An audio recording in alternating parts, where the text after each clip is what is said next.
London, November 2006. A man lies in a stark hospital room under harsh fluorescent lights. He's gaunt, bald, draped in blankets that can't keep him warm. His hair has fallen out in clumps on the pillow. His skin is pale and yellowed. His organs are shutting down one by one. His name is Alexander Litvinenko, a former Russian spy who once worked for the KGB and its modern successor, the FSB. A man who knew Moscow's secrets and paid the price for telling them. Visitors come and go wearing gloves and masks. Nurses cover themselves in protective gear. Even the doctors don't want to get too close, because what's killing him is silent, invisible, and deadly: radiation. Litvinenko knows exactly what's happening to him. He knows who ordered it, and he wants the world to know too. His last words are not whispered to his wife or son. They're aimed straight at the Kremlin. You may succeed in silencing one man, but the howl of protest from around the world will reverberate in your ears, Mr. Putin. Even dying, Litvinenko pointed his finger at Moscow, a final act of defiance from a spy who refused to be erased quietly. Chapter 1. Who was Alexander Litvinenko? Alexander Litvinenko wasn't your average agent lost in the shadows. He spent years deep inside Russia's most secretive security networks. First the Soviet KGB, then its post-Soviet replacement, the FSB. He specialized in organized crime and counterterrorism, meaning he didn't just gather secrets, he held them like weapons. By the late 1990s, Litvinenko had seen too much. He claimed he was ordered to carry out assassinations, hits on business rivals, critics, even journalists who asked too many questions. In 1998, he did the unthinkable for a Russian agent.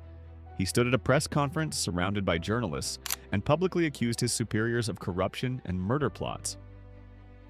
In one moment, he painted a target on his own back and made enemies he couldn't outrun forever. Facing arrest, he fled Russia with his wife Marina and their young son. They landed in London, where Litvinenko reinvented himself, not as a silent exile, but as a relentless critic of Vladimir Putin. He wrote books accusing the Kremlin of orchestrating bombings.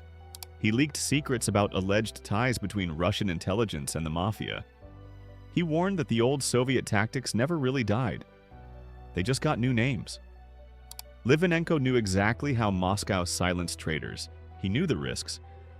But he spoke anyway, until the day Moscow decided he'd spoken too much. Chapter 2. The Poison Plot. On November 1, 2006, Alexander Litvinenko walked into the Pine Bar at London's Millennium Hotel to meet two familiar faces, Andrei Lugovoy and Dmitry Kovtun. Both were ex-KGB men like him, insiders who once shared his old world of whispered secrets and silent threats. They drank tea together, talked politics, and discussed sensitive information that Litvinenko believed proved Russian corruption. He didn't know then, the trap was already set. Hours after that meeting, Litvinenko felt violently ill. He thought it was bad sushi or a stomach bug, but within days the symptoms turned nightmarish. His hair fell out in clumps. His skin turned a ghostly gray. He couldn't hold down food, couldn't stand without help. Doctors were baffled. He was wasting away in front of them. But no test showed any common toxin. Then the truth came back from the lab like a death sentence. Litvinenko had been poisoned with polonium-210, a rare radioactive isotope. Polonium isn't found in street markets. It's not an easy poison slipped into a cup like cyanide. It's manufactured in nuclear reactors and were handled by state-level labs, locked behind layers of national security. It's tasteless, odorless, invisible. One microscopic speck is enough to kill. And once it's inside you, there's nothing you can do. Litvinenko's body was dying from the inside out, and the radioactive trail was just beginning to glow. Chapter 3. The Radioactive Trail. When Litvinenko's test results came back, British investigators knew they were looking at something straight out of a Cold War nightmare. Except this was happening in modern London. They retraced his final days and found a trail only radiation could leave behind. Traces of polonium-210 glowed under scanners all through the Millennium Hotel. In the Pine Bar where they'd shared tea, on the teacups, on the table, even embedded in the carpet fibers. But the trail didn't stop there.